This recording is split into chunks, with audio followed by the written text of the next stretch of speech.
Carson Show. Are you ready to be podsmacked? Now, here's Rob Carson. Here is Rob Carson. Welcome to the show, guys. Glad to have you joining me today on this. It's before Thanksgiving. I'll just tell you that, okay? Anyway, it's great to see you. Great to see you. Welcome to the new set. Actually, the new green screen drop in the back. I am not hovering above Washington, D.C. No, I know. I wish I was, actually. I kind of miss living there. Anyway, welcome to the show. We've got plenty of stuff to get to. Want to remind you the holiday season, the Christmas season, the Christ Mass season, as I like to call it, because, I celebrate the birth of Christ. Some people celebrate Hanukkah, and that's cool, too. Go ahead and tell me Happy Hanukkah. That's cool. I'm not offended. I don't really get easily offended, and if I do, I kind of relish being offended because I live in a country where you can offend people and not go to jail for it. Anyway, you'll see right above me here, beep, tpublic.com/user conservatees. These are my and San Cangelosi's designs, politically incorrect designs. These are two of them. You can have these put on mugs. You can have them put on phone covers. You can have them put on laptop covers, T-shirts, hoodies, sweatshirts, all of this right up here. These are two of our politically incorrect Christmas designs. I say Merry Christmas. Deal with it. And X out on the Happy Holidays and Merry Christmas. All right, so those are two of those right there. We've also got a really cool shirt up there. It's Hillary and 20 Never. So there's a bunch of stuff there that if you are shopping for someone who is conservative, maybe even libertarian, and there are some non-political designs as well. All right, there's one that says veganism is an eating disorder. I don't think that's political, although vegans like to make food political. Doesn't make any sense. That's the site, okay? tebpublic.com/user/conservatees. If you'd order something, that'd be great. It would make my Christmas very, very wonderful for my family. All right, be nice to move some shirts and stuff. Check it out and share it on social media, will you? Will you share it? I'd really appreciate it. All right. Here's hoping that you have a blessed Thanksgiving and Christmas, Hanukkah, Kwanzaa, whatever the hell you celebrate. I hope you do. Thanksgiving is near and dear to me, and I'll just, before I get into everything, because I want to get into Alexandria Ocasia Cortez and how dangerously ignorant and stupid she is. The California fires, the politicization of the fires, and how it's backfiring. The real truth has come backfiring. That wasn't a good choice. How it's backfiring on Democrats, that the real truth is coming out, that it was Democrat mismanagement of the forest that caused all of these deaths and destruction. The migrant caravan is populated with criminals. We've got Obama going after President Trump, calling him an angry racist, which is, perfect. And all Trump, apparently on CNN, all pro-Trump white women are racist and benefit from white supremacy. A teacher told not to come back to school after thanking kids for saying the Pledge of Allegiance. A Chipotle manager in St. Paul being called a racist, then the truth comes out. Viral turkey prank. I just got a ton of stuff. Oh, and I've got the worst on-the-job accident that you've ever seen in your life. The one that will, most certainly resulted in the firing of someone. You see the video of this. It is the most catastrophic thing that could possibly happen physically at a workplace. I'm drinking iced coffee, by the way. I have a, Keurig machine. And it's nice. It's nice. Get a little hyped up. Okay, let's talk a little bit about Alexandra Ocasia Cortez. And she is a 20-something-year-old the former waitress, I guess. She was working at some restaurant, and she decided that she was going to run for politics, for office, for Congress. And she ran in a Democrat party in the state of New York at a I guess, kind of entitled Democrat who'd been doing this for a while, decided that she wasn't a challenge and didn't realize how many stupid leftists there were out there. And they elected this woman. And she has never said anything that intelligent. She is supposedly a college graduate. I don't even remember what her degree is in, to be quite honest. But she has shown herself to be woefully ignorant, incredibly. And I'm going to say this because there is benefit to life experience on the planet, unless you're an idiot. A lot of people will go through their entire lives. They will graduate college liberal, and they will stay liberal their entire life. I graduated what I thought was liberal from college, and I evolved, and I learned the folly of liberalism and socialism. But some people never gain that. And then there's some people who can go through their entire life without gaining an ounce of wisdom. It just happens. It just happens. I think she's well on her way to that. She shows like I said, a dangerous ignorance, and I don't like to say this, I think she's stupid too. All right. Now you can say a young person is ignorant. All right. My son is a wonderful guy, but he's ignorant in a lot of ways because he hasn't been on the planet long enough. Doesn't mean you're an idiot. I'm ignorant of nuclear physics. All right. So I don't know anything about it. Doesn't mean that I'm an idiot. Doesn't mean I'm stupid. Alexandra Ocasia Cortez, the more I hear her speak, her grammar, her just ignorance of the issues, ignorance of, and this is a big girl job, okay? This is a big girl job. She's going to be a representative in the House of Representatives, and she doesn't even know what the hell is going on with regard to the three branches of government. Let's go ahead and play a little bit of this, and I will comment as we go along,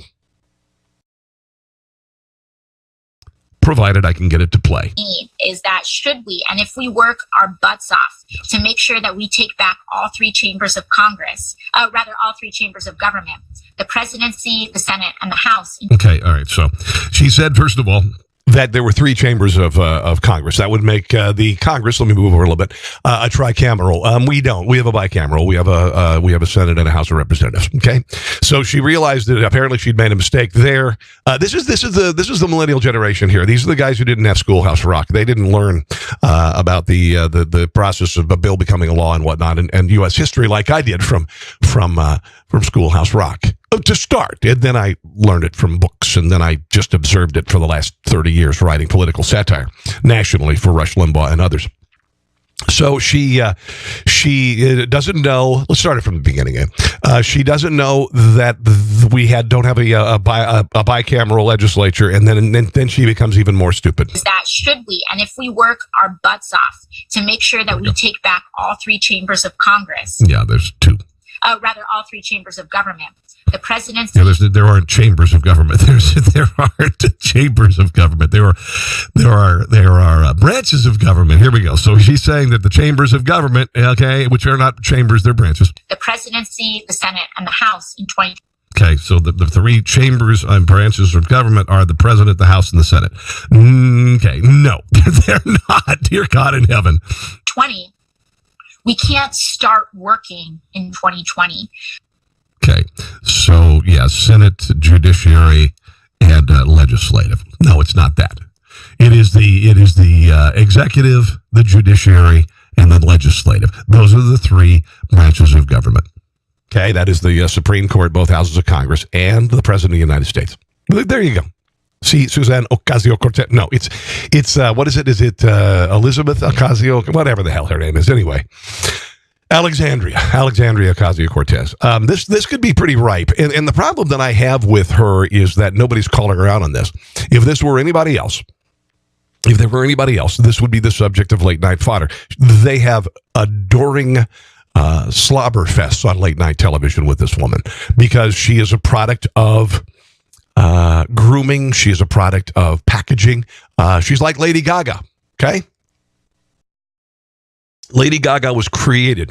Lady Gaga, the woman who is Lady Gaga, and I don't know her name right off the top of my head, she was more of just a singer. She's a very, very talented singer, and she would do nightclubs and she'd do shows with just solo piano and her singing. And somebody said, let's call you Lady Gaga and let's get you to do dance moves and let's put all sorts of fabulous dancers behind you on stage and let's make you a sex symbol and all of this stuff. Same goes for Marilyn Monroe. I could go on and on.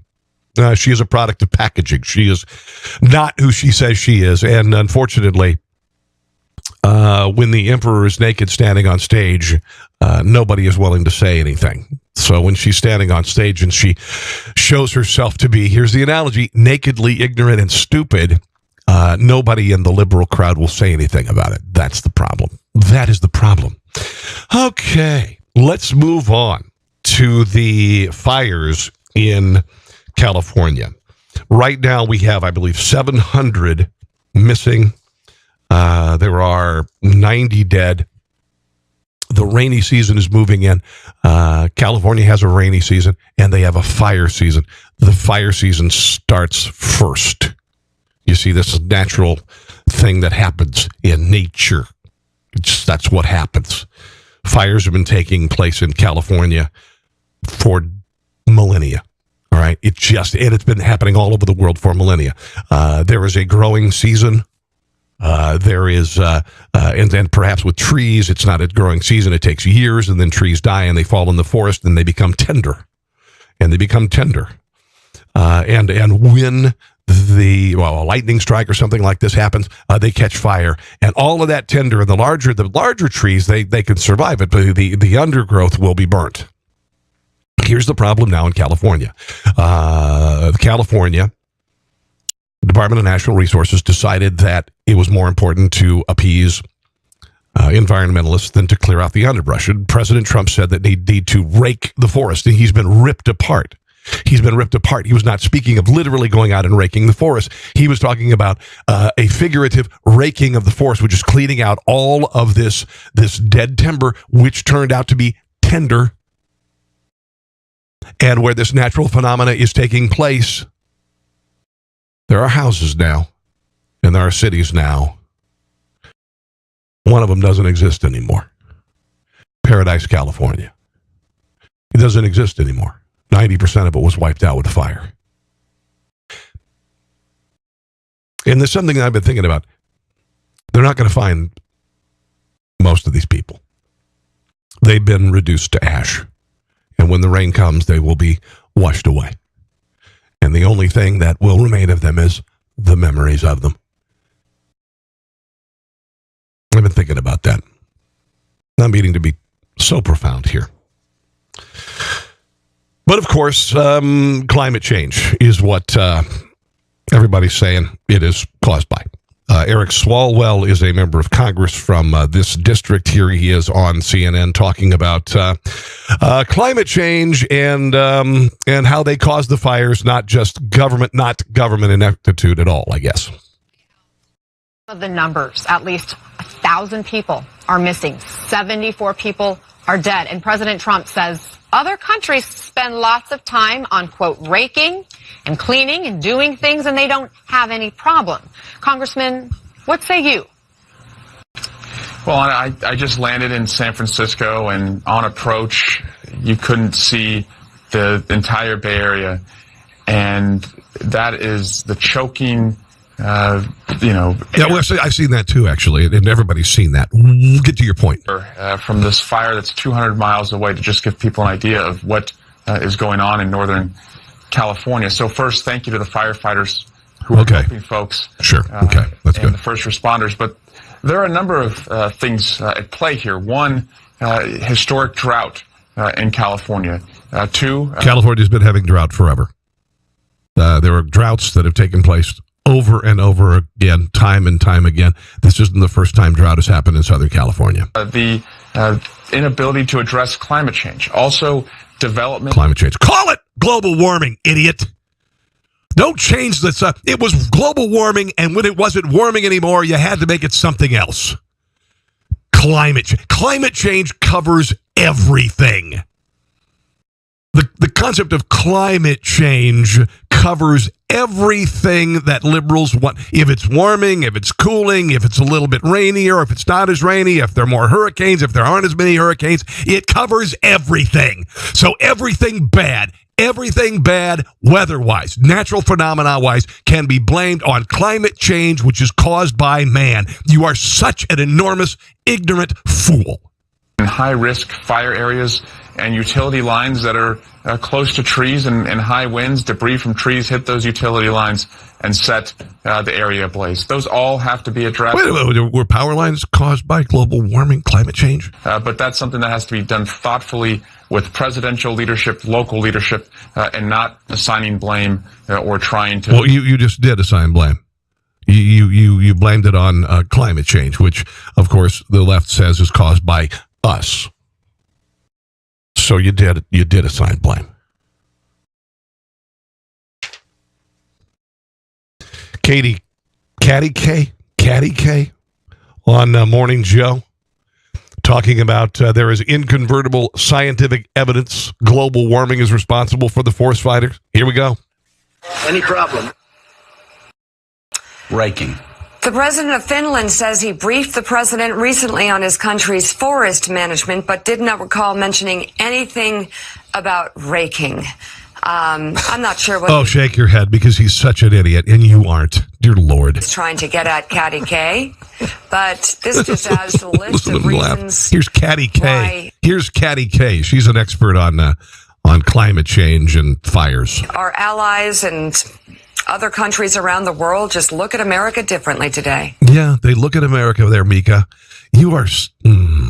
Yeah, so the social meme things going around Finland today are of groups of people getting out over the weekend and kind of humorously raking. Yeah, and it's not what the president meant, but you know what? You give a liberal an inch, they'll take a mile, and they'll try and make a mockery. Meanwhile, Alexandra Ocasia Cortez says there's 3 chambers of Congress, and nobody says anything about it. Of trolling Donald Trump. Oh, look at how dumb Donald Trump is. Can you believe people he's making the world is making us look like a joke to the entire world. The idea that the world is not laughing at America at the moment, but on that one, America, they are, because it patently wasn't the case that was patently. It was patently happened. I think we'll look back and see that one of the great tragedies of this political moment of division is the extent to which climate change has become a victim of that of people reading.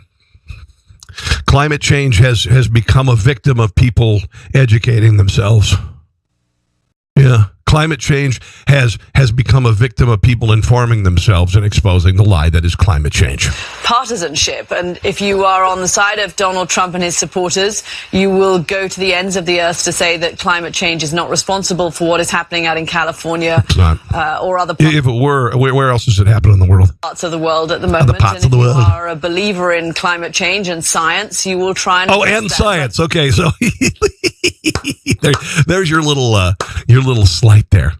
If you don't believe in if you believe in climate change and science, because certainly if you don't believe in climate change, you certainly cannot believe in science. I mean, this cancels out everything. I mean, you got to give up the speed, the theory of relativity. You're so gosh darn stupid because you don't believe in climate change. The president is in an incredibly powerful position to lead the world right now on what is probably the most pressing issue of our time. No, not really. And he faced in the... If it were uniformly happening, and if every time there was a climate summit talking about global warming and there was a massive snowstorm in that location like they've never seen before, and if every time that they predicted an awful tornado season or hurricanes are going to get bigger and bigger and bigger, and the United States eastern seaboard goes more than 12 years without one, every time this happened, I think it's God's way of saying, you know what, you're just man, okay? Don't take credit for this right here. Case of incontrovertible scientific evidence that climate change is contributing. There is plenty of evidence that says the opposite. But you only have one truth, and that is your truth that you have decided on, and everyone else who doesn't believe in it did not believe in science. You cannot believe that sodium and chlorine become salt in ACO. You cannot believe, I could go on and on about science. But if you don't believe in this leftist ideology that is meant to bring down, it's a communist theology. That's what it is. It's a communist ideology, which could also just be described as a communist theology, because those who believe in global warming frequently, they think man is God to some degree. but it's meant to even everybody out on the planet. Okay, it is socialism. It is communism. Everyone is the same, although it never is that way when it's practiced. So, what people who support climate change, they support the industrialized nations of the world becoming poorer. They do not support bringing up the boats of poor countries, increasing manufacturing and business and all that, because that would increase their carbon footprint. So they'd rather bring down the rich to here. But those like her and her ilk and those in government, they will continue to be rich. But the rest of us will become poorer because it needs to be that way. That's communism. That is climate change idiocy. Months ago, Governor Jerry Brown urged state lawmakers to loosen restrictive logging regulations, put in place to appease of environmentalists, a move that appears to have confirmed President Trump's recent critiques of state logging practices was correct. Santa Cruz Sentinel reported back in August that Brown was proposing one of the most significant changes to the state's logging rules in nearly a half a century. He saw this coming. Now, he doesn't like it. Jerry Brown knew something was going to happen. He supported these idiotic restrictions on logging and whatnot. And he saw that this was coming. There were people in California governance who saw that this was coming. And now we've got 1,000 people turned to ash, possibly. Millions of animals. Billions of dollars in property. They saw it coming, according to the Cruz Sentinel. Governor Jerry Brown proposing new changes to California's logging rules will allow landowners to cut larger trees and build temporary roads without obtaining a permit as a way to thin more forests across the state. This is Jerry Brown realizing something is coming, something bad is coming, and we have screwed up. Environmentalists in California weren't on board. They've been pushing for years to make California's logging rules more restrictive, not less. But forest fires in recent years appeared to change the calculus for certain lawmakers. This isn't about clearing out the larger trees and building temporary roads. That global warming is what caused these fires. Global warming is what. How could this have made a difference? Because global warming is inevitable. Under Brown's proposal, private landowners would be able to cut trees up to 36 inches in diameter, up from 26 inches. So stupid. On property 300 acres or less without getting a timber harvest permit from the state. They saw it coming. As long as their purpose was to thin forests to reduce fire risks, they saw it coming. They also would be able to build roads of up to 600 feet long without getting a permit as long as they repaired, and replanted them. They saw it coming.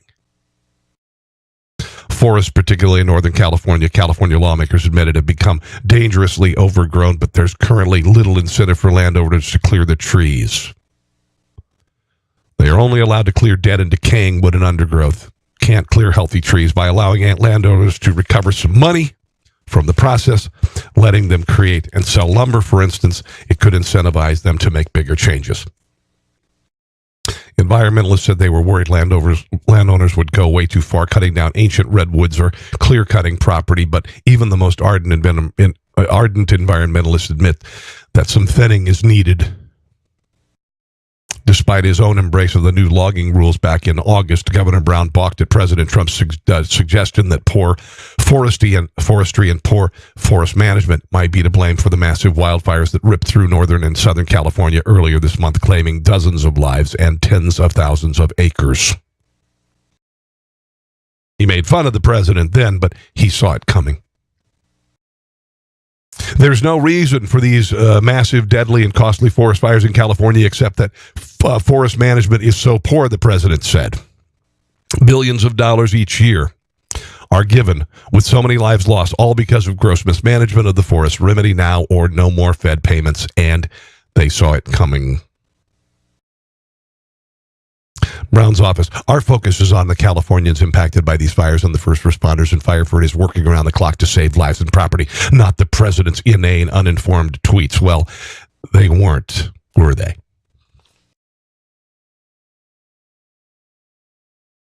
Do I have to say it again? No. According to Chuck DeVore, he is the vice president of the national initiatives at the Texas Public Policy Foundation, California Assemblyman, lieutenant colonel in the U.S. Army, retired reserve. At least 63 people, 631 reported missing here. 7,000 structures, 90% of homes in Paradise population 26,682. Gone. As California's fire season bursts back into the headlines, President Trump generated controversy over the weekend with a tweet emphasizing the role of forest management. We heard that. But in my 2 decades of service with the California Army National Guard, we used to darkly joke that California forest seasons were flood, fire, earthquake, and riot. California's rainy season will follow soon after these fires triggered deadly mudslides on the steep hills, now being denuded of vegetation. Mudslides moving fast and with little warning have historically caused greater loss of life.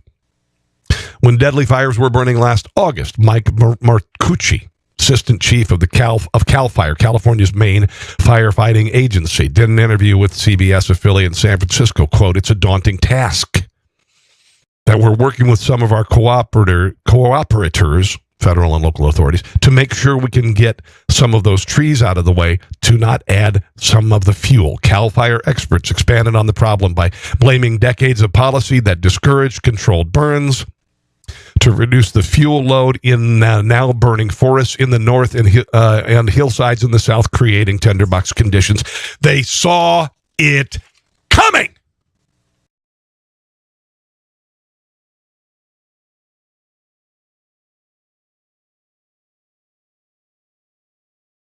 Some of the needed burns in Southern California's coastal chaparral and grasslands have been deterred by environmental lawsuits and air quality concerns. Federal government controls 46% of California's land, much of it managed by the U.S. Forest Service. In 3 decades before 1990, foresters harvested 10 to 12 billion board feet of timber and natural forests every year. 2013 restrictive environmental policies cut that to 2.5 billion. While the harvest declined, so too did tree thinning and the clearing of brush and diseased trees. Trump administration is reversing the trend with the biggest harvest of trees on federal land in 20 years, finally. Harvesting trees on public land is controversial, but helps to pay for needed brush clearing. Many environmental groups vigorously oppose both.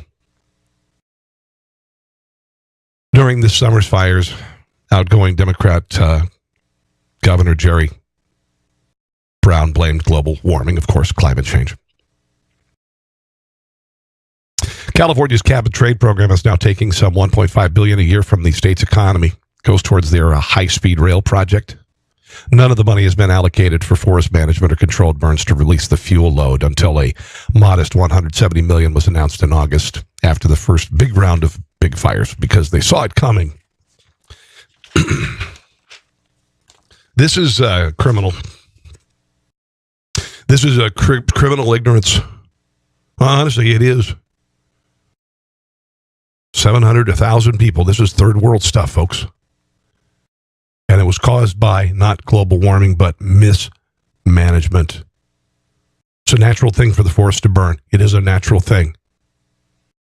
What is unnatural is to have so many homes in those forested areas and to not manage those forested areas successfully. The migrant caravan continues. People in Mexico are saying, go back home. Do you know why they're saying go back home? Places like Tijuana? Because they know that the migrant caravan is populated with gang members and dangerous people. This according to Homeland Security. The migrant caravan at the U.S. border is harboring more than 500 criminals. Okay? Now, what they're doing is they're putting women and children up front. Most of these migrants are military-aged young men, single men. Many of them are criminals. There are currently 6,000 people in Tijuana waiting to be processed at San Ysidro. More on the way. It's an invasion. It is every sense of the word invasion. It's not a migration. It is an invasion. It is a planned political move. It is funded, is paid for. It is a paid for event. We had the rush of immigrants, the DACA kids, and then it was going to be the PACA, the parents of the kids coming. That was organized. That was not just an organic movement. That was not an organic movement. That was people reacting to a broadcast of a policy coming from the United States. That's what that was about. That's what it was about. This right now is bought and paid for. This is George Soros. This is other leftist groups handing out flyers, telling people that this will happen to them if they get to the United States. It's not organic. Nobody just got together. Nobody just, hey, one person started walking, and then another person got behind them, and you've seen that, and they're walking, and more people gather, and pretty soon you're doing this, this drone shot above this massive crowd. That's not how it happened. That's not how it happened. One thing you'll notice is that none of these people, for wanting to live the dream of living in America, and nobody's talking about assimilation, right? Have you heard anybody say anything, any Democrat saying, we want these people to assimilate, to learn about the United States and its history, to embrace the culture and become American? Nobody's saying that. Nobody is saying that. When we had the Great Migration of the turn of the last century, people wanted to escape, but they also wanted to live the American dream. This isn't about living the American dream. These people are carrying their flags from Honduras and Guatemala, and they're waving them proudly. Some of them even burned American flags. You know what? Bullcrap. Get your ass back to your third world hellhole. And you know what? Do me a favor. How about this, Guatemala? How about this, Mexico? How about this, Honduras? How about you become more like us? How about you look at the principles that have made us the most powerful engine for individual and economic freedom in the history of mankind, and you try to emulate it, rather than being a sucker fish on the shark? Why don't you get your asses to, just honestly, third world countries, get your act together. You're flown in one of these countries, you fly in the airport. Every time, like for 10 years, I was flying into Jamaica or parts, different parts of Mexico. The airport is always under construction. It's never done. Because there's probably a lot of the money's being siphoned off for it, among other things. Why don't you just get your effing acts together? But it's never going to be that way because the higher-ups are the wealthy. Government officials become very wealthy. They siphon off aid from us and other countries. They steal. Hugo Chavez's daughter from Venezuela. Hugo Chavez is roasting in hell.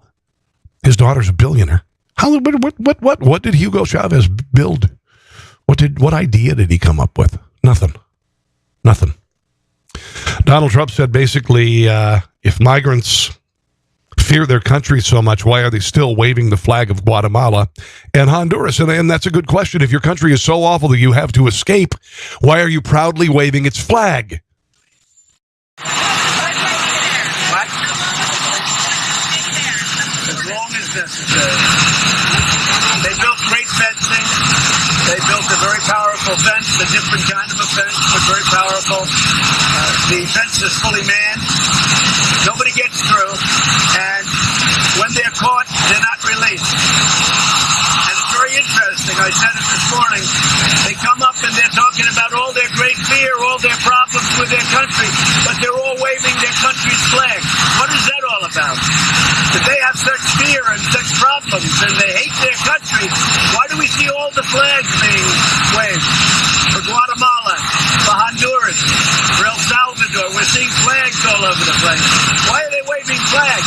This has nothing to do with asylum. This has to do with getting into our country illegally. And we have to know who wants to come into our country. Okay? And he's completely right. He's completely right the way he was completely right about clearing the forests in California. He was completely right. But as with everything, he suggested raking the forests. They took it literally and made fun of him. Now Jerry Brown is admitting he knew. And now Donald Trump is saying, why are they waving their flags? Why aren't they carrying the American flag? Why aren't we hearing stories of the dream of America? Why are we not hearing stories of the dream of America? Why do we not hear from any of these immigrants, of these refugees? I want to come and live the American dream. I want to become a part of this great country. I want to learn the language. I want to embrace it. I want to live in freedom. None of that is being parroted by these people. Yes, I said these people. It's not because I don't like brown people. But Donald Trump, by stating the truth again, will be maligned, will be made fun of, and will be called a racist. Even though he's right once again. Tucker Carlson had Chris Hahn on. I don't know why Tucker Carlson has Chris Hahn on. Chris Hahn, I don't know why he's popular on talk shows. He's so wrong on everything. Here he is talking about how Jesus wouldn't want a border wall. Here is, I think Jesus would have liked the border wall right now around Israel as being the king of the Jews. Probably a good idea, but here he is talking to Chris Tucker. And, of course, Democrats only quote the Bible when it suits their political needs. On. He's an attorney, radio host, and former aide to Senator Chuck Schumer. He joins us tonight. So, Chris, before we even get to all that, Sherrod Brown from Ohio, who's been endorsed by NARAL, by the way, is lecturing us on Jesus. Do you think Sherrod Brown's a little bit closer to Jesus than, say, I am? Well, Matthew 25 applies here, don't you think? I mean, that's what he was quoting. Like you know Matthew 25. Like you knew Matthew 25 before somebody else said something about it. I don't know Matthew 25. You know, honestly, nobody walks around unless they are. And you're, Chris, come on, you're not so religious that you know Matthew 25. We have people who are fleeing for their lives, who are in desperate need, who want to come to this country and seek asylum legally, by the way, by presenting themselves at the border. And we are sending troops. And by the way, we're sending troops to Texas when they're coming in San Diego. Before you roll right into your talking point, hold on. Before you get to the script, let me just, if you could just address my question, though. I mean, is that the new standard? You think it's a fair standard? This is not something that I have introduced into this. This is Senator Sherrod Brown of Ohio is lecturing us about how he's on Jesus' team and we're not. Is that a fair form of political discourse? Is this a theocracy to assess what Jesus would do? First. No, I think we're pointing out the hypocrisy on the right that likes to claim that they are Christians, yet they ignore the teachings of Christ. Oh, dear God. Clearly directs us to help those in need. They're hypocrites. So people who don't believe in God get to tell Christians what it is to be a Christian. Yes, Let me just ask you, which politicians would you say right now on the right are invoking Jesus when they talk about building a wall? Like, what exactly are you talking about? How about Mike Pence? How about what did Mike Pence? What did Mike Pence say? Everything he does. Every time Mike Pence he invokes Christ. Every single time. I'm not going to name one. Every time. Just one example. Every speech he's ever given. Tell me how about the convention? The first thing he said at the convention was, I'm a Christian, a father, and a conservative in that order. Good. That's what Mike Pence says. So if he's really a Christian, he should be practicing what Jesus taught in Matthew 25. In Matthew 25. Jesus would have open borders? Is that what you're saying? I mean, is it? I guess my point is it a little much? I'm aware of the verse. Yeah, when I was hungry, did you feed me? Yeah, well, we send them hundreds of millions of dollars in aid every year, and it is squandered. It is taken by the leaders of these countries. I'm aware of the verse. So, but you're comfortable with this, is what you're saying. I don't know. Let me tell you. I mean, you're aware of it, but I don't know that you believe it. That's what it says, Tucker. Wow, he's saying that Tucker Carlson doesn't believe in the scriptures. Mike Pence pretends to acknowledge, but he doesn't. I'm trying not to end this interview right now because I'm getting offended. I wonder if you understand the extent to which you're playing with fire. Thank you. Introducing religious faith, appropriating someone else's religious faith, by the way, into a conversation about public. This is the only time Democrats invoke faith. or when they're fundraising, or when they're standing in some leftist church. Policy. Do you think that's a wise thing to do? Do you think if Mike Pence got up and said, "I'm for building a wall and I'm quoting this scripture to justify it," I know for a fact that I would say, "Whoa, settle down. This is a public policy question. It's a multi-ethnic, multi-religious country. Don't start doing that. It's not a theocracy." Thank you. But you're saying that now that's okay. Here's the thing. One, I didn't mean to offend you on religious grounds. I take that come back. on now. Come on now. I'm on Jesus' team and you're not? Like, what is that? I hear you. I hear you. That's it. That's what you're saying. That's what you're saying. You're saying, I'm on Jesus' team and you're not. How dare you shame Christians when you don't even believe them? When you don't even believe in it? How dare you use the words of Scripture, you godless leftists, you godless leftists. How dare you use Scripture as a weapon against us? Just honestly, wow. Unbelievable. Barack Obama spoke at the Obama Foundation Summit in Chicago on Monday. Said that the world badly needs remaking. Well, why didn't you remake it, fool? You were in the office for 8 years. Former President Barack hinted that Donald Trump's mommy issues are part of what makes him incapable of fixing the nation's problems. What an asinine thing to say. Insisted fixing issues around climate change, education, agriculture, and so on are not nearly as complicated as they're made out to be. Well, why didn't you fix them then? Because the Democrat Party never wants to fix anything. They don't want to fix welfare. They don't want to fix poverty. They don't want to fix Medicare and the health system, because it means they're worthless then. They won't be needed anymore. They won't have a needy base begging for more. Things are never fixed. Infrastructure is never fixed.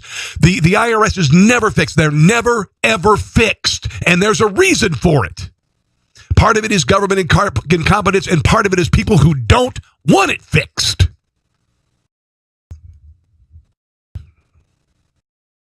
Without mentioning Trump by name, Obama said the reason we don't do it is because we are still confused, blind, shrouded with hate, anger, racism, mommy issues. When you're losing an argument, you say all of those things. When you're losing an argument, you cry racism. Trump had previously credited his mother, Mary McLeod Trump, who died in 2000, for so much of what I've done and so much of what I've become. So that's mommy issues. Your mom inspires you. Well, I guess I have mommy issues too, because my mom inspires me as well. Since leaving office, Obama has purportedly, pointedly avoided direct criticism of his professor, making a calculated effort not to utter Trump's name. But he still criticizes the president without saying his name. I mean, George Bush pointedly avoided direct criticism of his successor. Barack Obama has been all about criticizing his successor. Don't try this crap on us, UK Daily Mail. But the gloves came off as he campaigned ahead of the midterm elections and assailed Republicans for failing to keep Trump in check.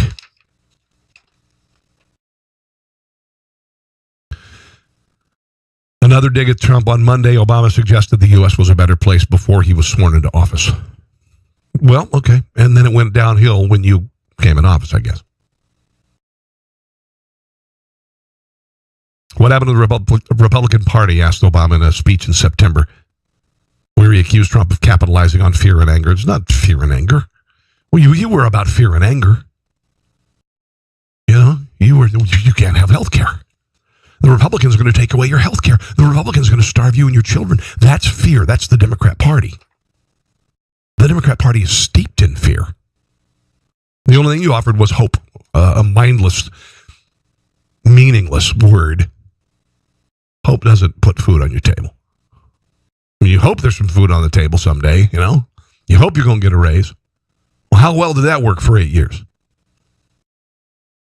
Obama also urged community organizers and social innovators to be patient in their pursuits of wide-scale change. You can remake the world right now because it badly needs remaking. It's unbelievable, mindless gobbledygook. Oh, this is good. CNN panel. This is fun. Talking about pro-Trump white women. Pro-Trump white women. This is honestly, this is breathtaking. I'm going to play it. There's several people on the panel, and one of them particularly, she is a professor at UC Berkeley, and she wears racism on her shoulder. I mean, like a chip on her shoulder, like you wouldn't believe when you hear the book that she wrote. Her name is Professor Stephanie Jones Rogers, and she's a textbook academic, radical, leftist, hater, racist, among other things. Here's some of the CNN panel led by Don Lemon about white women being Trump supporters and how they are racist. Kirsten Powers, Alice Stewart, and Stephanie Jones Rogers. She is a professor of history at UC Berkeley and the author of They Were Her Property. Hello, one and all. This is a very important conversation. Somebody doesn't look happy, does she? Controversy in a number of different quarters, so be prepared for that. So thank you. And here's Kirsten Powers for joining us. Kirsten, we'll start with you. There's been a lot of talk about why white women support President Trump despite of, or perhaps because of, his policies and his tone. What's your take on that? Because of his policies. Can you imagine that? Well, I think there's a lot of different ways that we have to look at this. I think one of the first things is that people will say that they support him for reasons other than his racist language, which we don't have time to go through, but there's all sorts Give me some examples. I want to go through that, actually. Of things starting from the launch of his campaign. He's the worst racist in the world. Donald Trump is the worst racist ever. I mean, he's a rabid racist. He is the worst racist ever. Black unemployment at the lowest it's ever been recorded. Same with Hispanic unemployment. Lowest. He is the worst racist ever. He has to sit in the Oval Office with his minions of racists, and when they take their hoods off when they're in the office, and they have to sit there and go, "God, President Trump, what are you doing? We want to keep these poor people poor. You're screwing up everything. We hate black people. Now there's the lowest unemployment rate in recorded history. You're terrible." All the way up into the latest campaign, the way he demonized, people trying to come to our country on the Caravan. Okay, no. There's no demonization.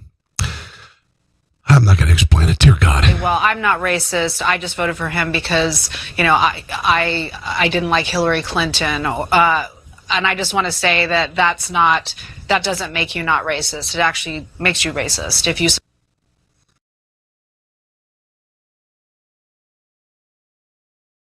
Everybody who voted for Donald Trump is racist.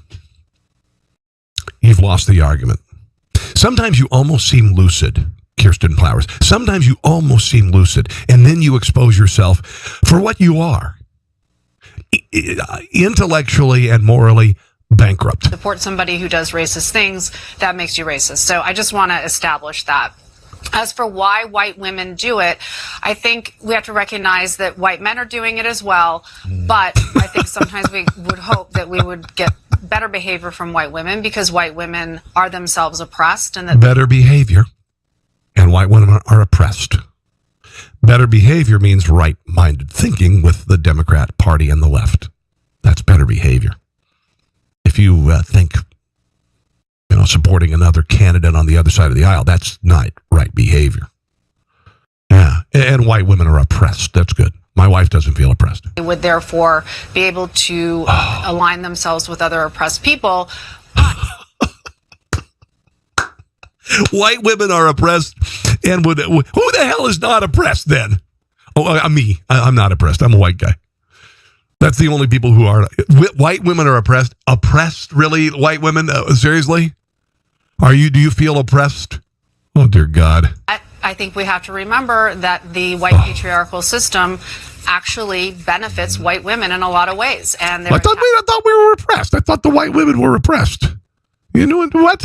Attached to white men who are benefiting from the system that was created by them, for them. Oh, dear Lord. And their fathers and their husbands and their brothers are benefiting from the system. And so they are also. God, this is academic mental masturbation. I just want to read something. It's from a Vox article, and it's Vox. That the war on crime has been. He's quoting from Vox, a radical leftist publication. He's quoting from Vox. pitched as an effort to keep white women safe. White women have been the plaintiffs in some lawsuits against affirmative action, and conservatives have argued that the practice harms white women, even though research has shown that white women have been some of the greatest beneficiaries of affirmative action. It shows. How did this become a part of the discussion? Actually, okay, here comes the angry. She is just seething over here. This person right here. She's seething. You can see it. Look at her. She's got her eyes kind of like this, and she's got her lips kind of pursed, and she's ready to explode because she really hates the two women sitting right there between her and the other oppressed minority. Really think about the policies. People will say that that white women are actually voting against their own interests. I'm not sure if that is true, because maybe the better interest to them is what they get from voting for people like President Trump and Republicans. Stephanie, you're quoted in this Fox article saying, for centuries, white women have invested in white supremacy because their whiteness affords them a particular kind of power that their gender does not. Explain what you mean by that. Whiteness, white supremacy, white whatever. It's not 1862. It's not 1865. It's not 1921. It's not 1967. But you've got to blame your failings on somebody else. That's what this is all about. You've got to blame you as you sit in your academic circle jerk session, never having to compete, never witnessing poverty on all sides of the political spectrum and all races and creeds and nationalities in this country. You sit in your university and you just assume that every white person is privileged, you ass. Go to Iowa and work on a farm every day. Own a farm. Get up early. Go to bed late. Work your fingers to the bone. Work in a coal mine. Live in Appalachia. Live in southern Missouri or Arkansas. Live in Mississippi. White privilege. Dear God. So as a historian, I explore... And she's a historian, so now realize, of course, that historians have opinions. And historians have a narrative. They do not deal purely in facts. She is setting up this, like I said earlier, if you don't believe in climate change, you don't believe in science. She's saying that I'm a historian. So I know everything, and everything that I say is the gospel truth. White women's economic investments in the institution of slavery. And what that has led me to understand is that there's this broader historical context that we need to keep in mind when we're looking at white women's voting patterns today. And as we look at my wife, I mean, I can't tell you how many times that we're, having to clean the house, because we don't have a lot of money to hire people to clean our house. So we have to do all the work ourselves. And then sometimes our weekends are consumed with cleaning the house. And my wife, she'll look at me and she'll say, gosh darn it, why did we end the institution of slavery? We could have had a slave here to do all of this stuff. Gosh darn it. We really need the slave thing to come back. Their support, their overwhelming support of Donald Trump. And so what I meant was... God, I hope Donald Trump brings back that slavery. Yeah, that'd be neat, wouldn't it? That we tend to think of white women as primarily focusing on their gendered oppression. That because gendered oppression. They are oppressed as women, that oppression will allow for them to ally and to sympathize with other dispossessed and disempowered peoples in the nation. But my research actually shows that they long had a deep investment in white supremacy. And not only did they benefit from it, but they participated in its construction and its perpetuation, not just in the context. This woman is just think about what she has just said. Think about what she has just said about white women in this country. Think about what she just said about my wife. Think about what she just said about my mother. You academic jerkful. I'm not going to say it. Listen to what she just said about white women in America, carte blanche. And disempowered peoples in the nation. But my research actually shows... My research? I'm an academic. My research. They long had a deep investment in white supremacy. And not only did they benefit from it, but they participated in its construction. Where are the two white women in the middle there saying, excuse me? And its perpetuation, not... just in the context of slavery, not just in the colonial period, but well after slavery was over. You know, this, and I pardon me for my outrage, but this cannot just go without comment. What she just said cannot be said without comment. Now, you've gone after white men, and you said that white men are privileged, and white men are this, and white men are that, and now you're going after my mom and my wife and my daughter. Go back to academia with you. Back. You racist, coddled, academic jerk-off. Shame on you. Shame on you. This sort of stuff should piss you off too. And if it doesn't, then do you have a pulse? I'm not going to stand it and take this crap anymore. And then my outrage is because I'm an angry white male, you see.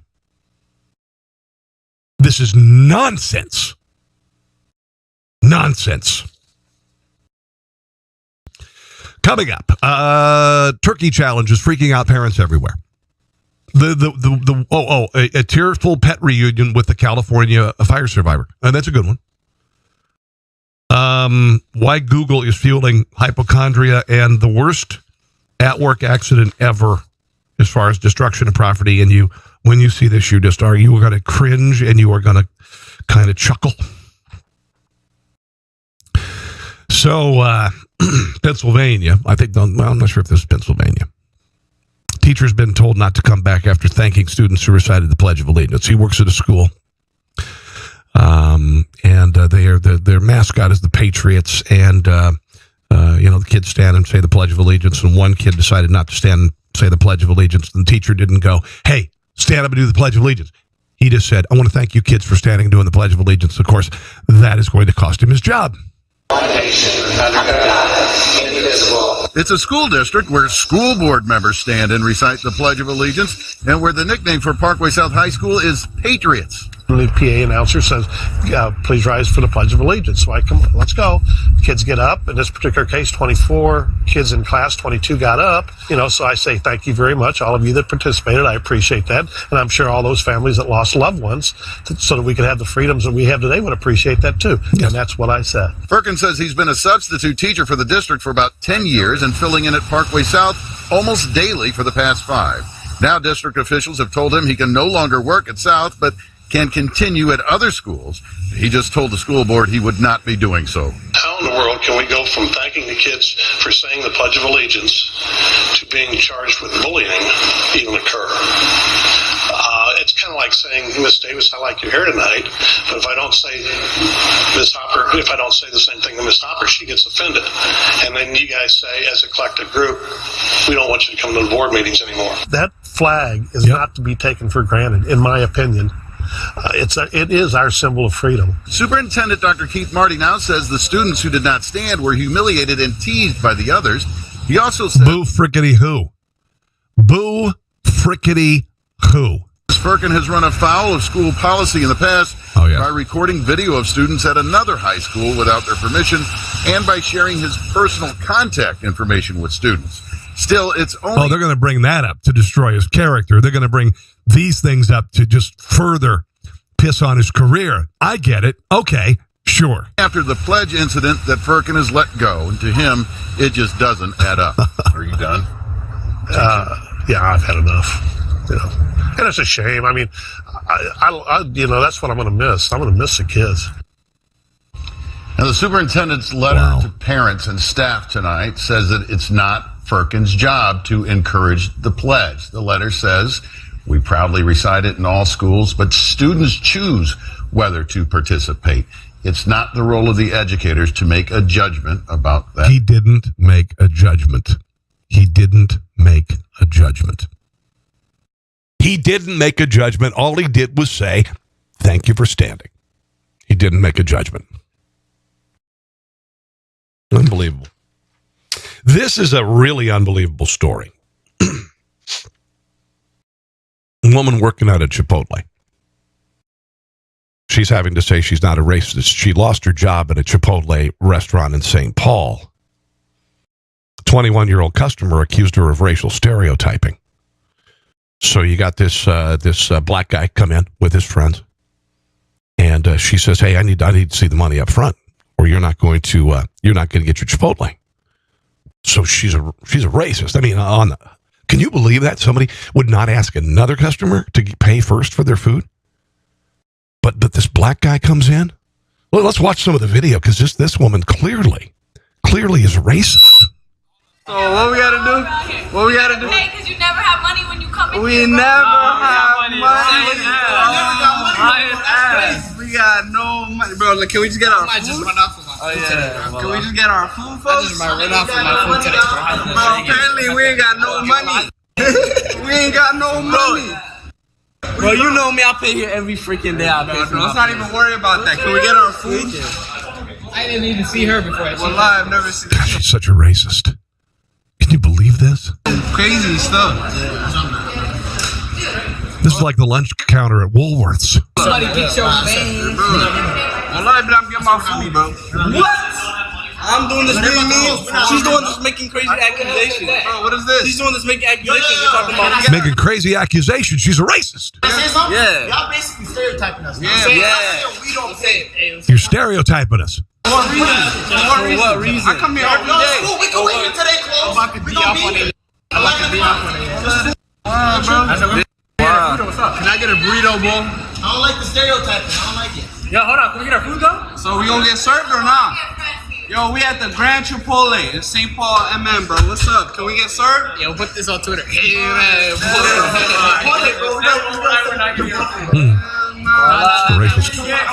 Damn, bro.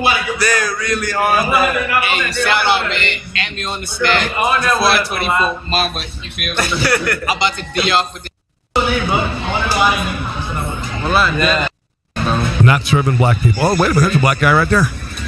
Alright, bro. Can we get our food? Can we get our food, bro? I mean, I'm not paid until I guess, yeah. I mean, like, we're not gonna make food unless you guys actually have money. Alright, so what is that? What do you mean? Hold on. I thought that was a game. Okay. Hold on. Sir, why did you not have to pay? Why did you not have to pay before you? There's a white guy.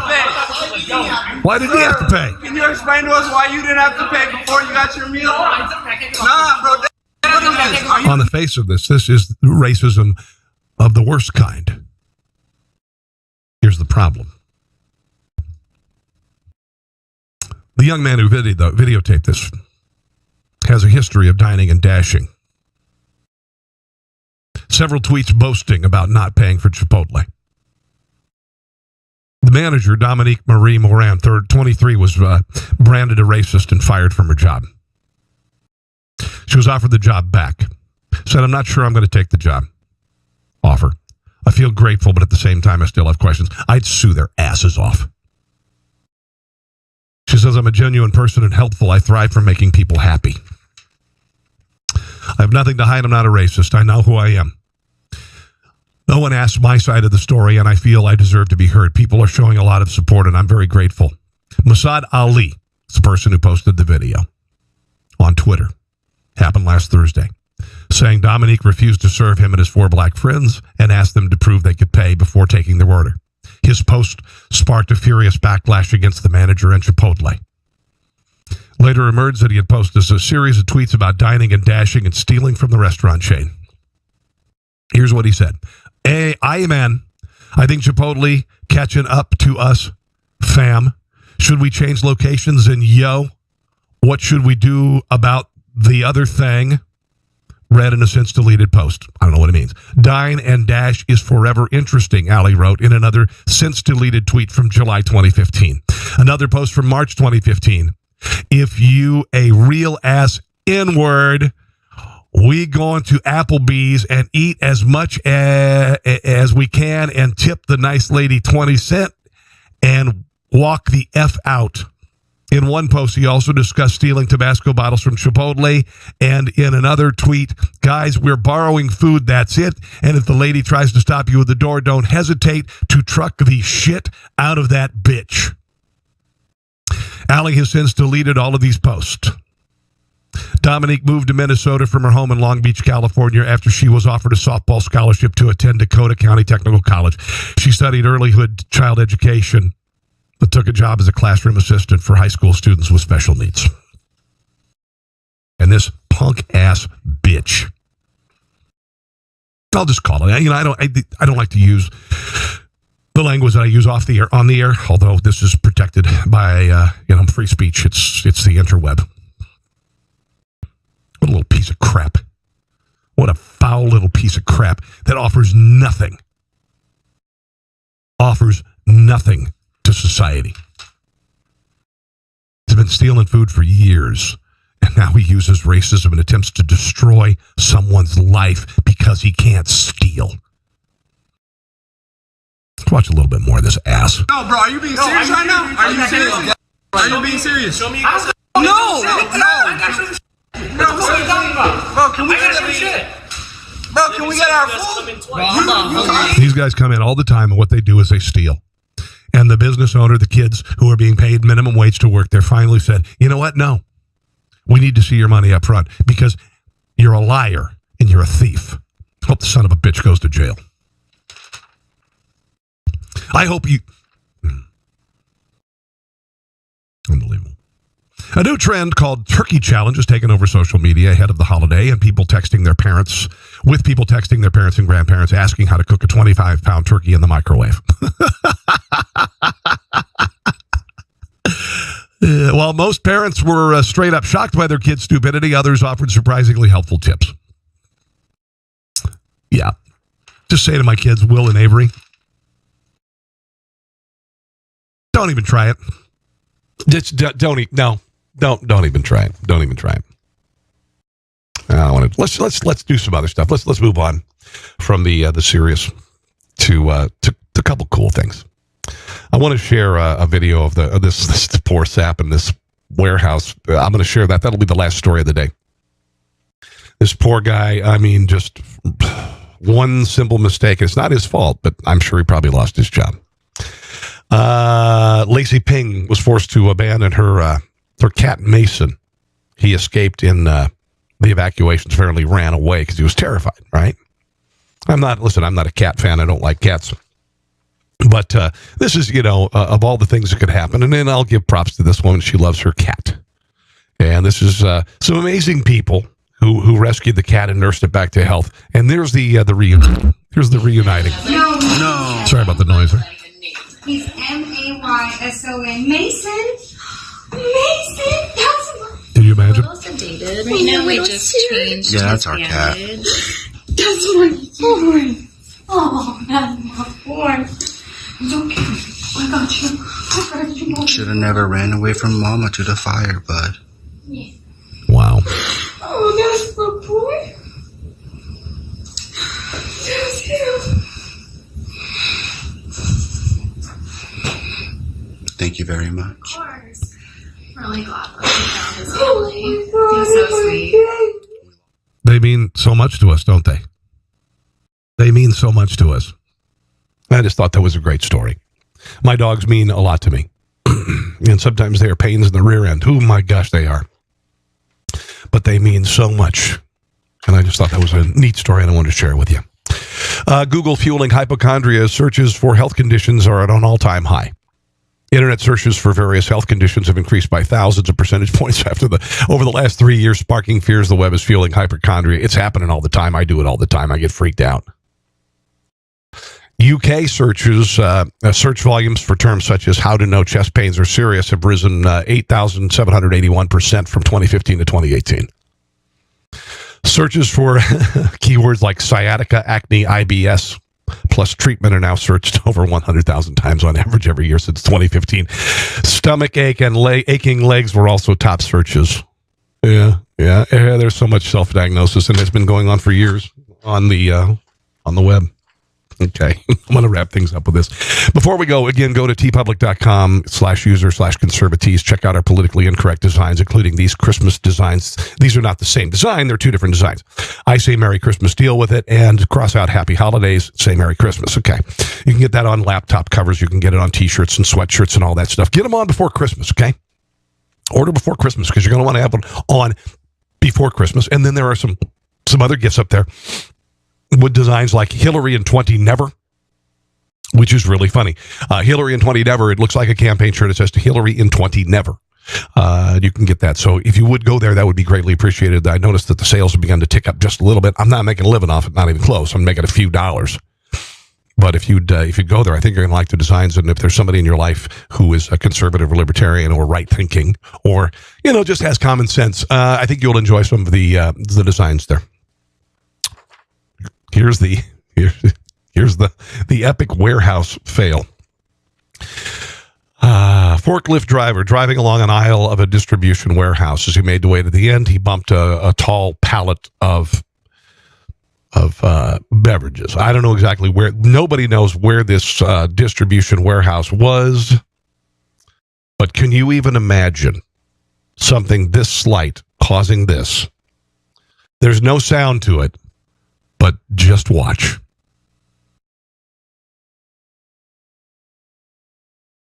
So we're in a very large warehouse.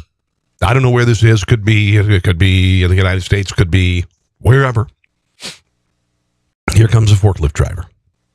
All of these pallets are filled with beverages. I don't know if it's water, if it's booze, but all of them are. It's a massive warehouse. Guys coming down.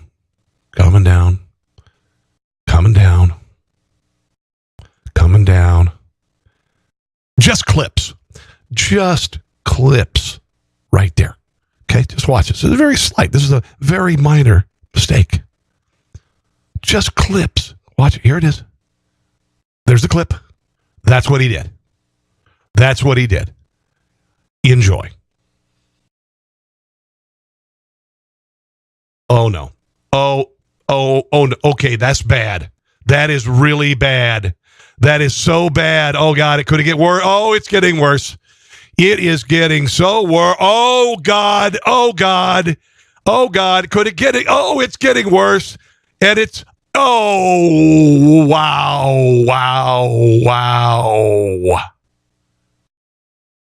Yeah. I'm not going to blame that on the guy. I'm thinking if your shelving is that tenuously balanced and that guy's not at fault. All right? That guy is not at fault. Honestly, if you even attempted to climb on one of those shelves, it would have fallen down. Whoever built those shelves is an idiot. Anyway, I hope you enjoyed that. And I hope you enjoyed the show, guys. If you would, I'd become a member of Spreely, SPREELY.com. It is our response to Facebook. Right now, Facebook and the social media giants are censoring free speech, and they are a danger now. They are censoring free speech, and they are directing the narrative, the political narrative in the country in a very dangerous fashion toward one party, one side of the political equation. They have a monopoly. I'm not big into monopoly busting, but sometimes it has to happen. Facebook has abused the privilege. Facebook has taken millions and millions and millions and millions of dollars from conservatives and then suddenly took away their platform to express themselves while leaving leftist groups like Black Lives Matter up on Facebook. They are guiding the narrative. They are skewing the perception. They are censoring, and they need to go bye-bye. They need to be split up. Spreely.com is doing that. Speak freely. SPREELY. Speak freely. All right. Join. It is a social media site. I am up there under Rob Carson, so you can friend me on Spreely.com. Hundreds and hundreds of people are joining every single day. We need thousands and thousands. We need tens of thousands, and we need millions. Spreely will not shadow ban you. They will not remove you. They will not whatever because you have a political opinion. Now, this is not a place you can go and you can be dangerous and you can threaten people and whatnot, but you can be left or right, and you can express yourself. That's what the First Amendment is all about. All right? Spreely.com. Spreely.com. Time for me to go. Thanks for joining me, guys. God bless you. I really appreciate you watching. If you would please share. I want to wish you a very happy Thanksgiving to you and yours. God bless. And I will see you again soon. Thanks for listening to The Rob Carson Show. Friend him on Facebook at Carson Show, on Twitter at Rob Carson, and on Instagram, I think Facebook and Twitter are enough for now.